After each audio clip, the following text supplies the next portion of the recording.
একজন মা যিনি 10 মাস 10 দিন গর্ভে রেখেছেন, রাতের পর রাত জেগেছেন, নিজে না খেয়ে আপনাকে খাইয়েছেন।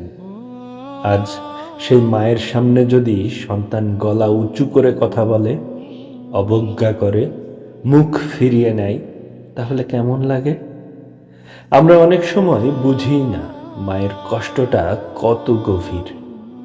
প্রিয় নবী মোহাম্মদ সাল্লাল্লাহু আলাইহি ওয়াসাল্লামের কাছে এক সাহাবী এসে জিজ্ঞেস করেছিলেন, ইয়া রাসূলুল্লাহ, আমার উত্তম আচরণের সবচেয়ে বেশি হকদার কে?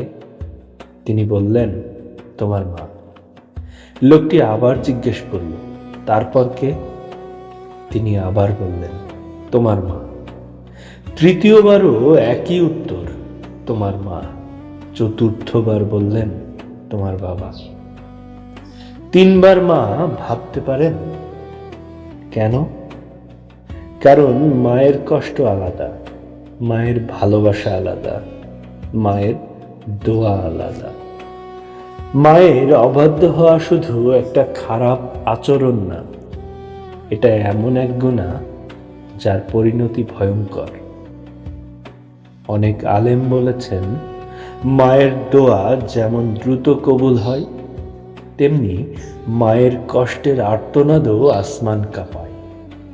আপনি হয়তো নামাজ পড়ছেন, রোজা রাখছেন, দান করছেন, কিন্তু ঘরে যদি মা কাঁদেন, তাহলে সেই আমলের কি মূল্য থাকবে?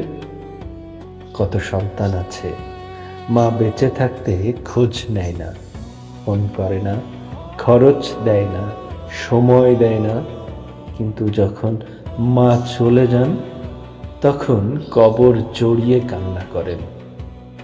সত্যি কথা বলি, আজ যদি আপনার মা বেঁচে থাকেন, তাহলে আপনি দুনিয়ার সবচেয়ে সৌভাগ্যবান মানুষদের একজন। আজই গিয়ে তার হাত ধরুন, মাথায় চুমু দিন, বলুন, মা, তুমি আমার জন্য দোয়া করো।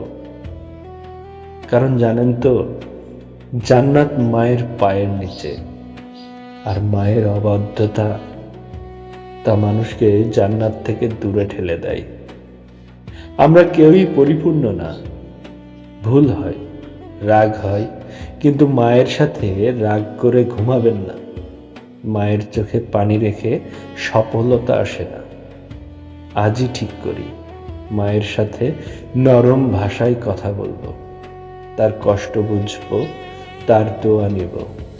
হয়তো সেই দোয়াই একদিন আপনাকে বিপদ থেকে বাঁচাবে, আখিরাতে জান্নাতের দরজা খুলে দেবে। আল্লাহ আমাদের মায়ের হক আদায় করার তৌফিক দিন। আমিন।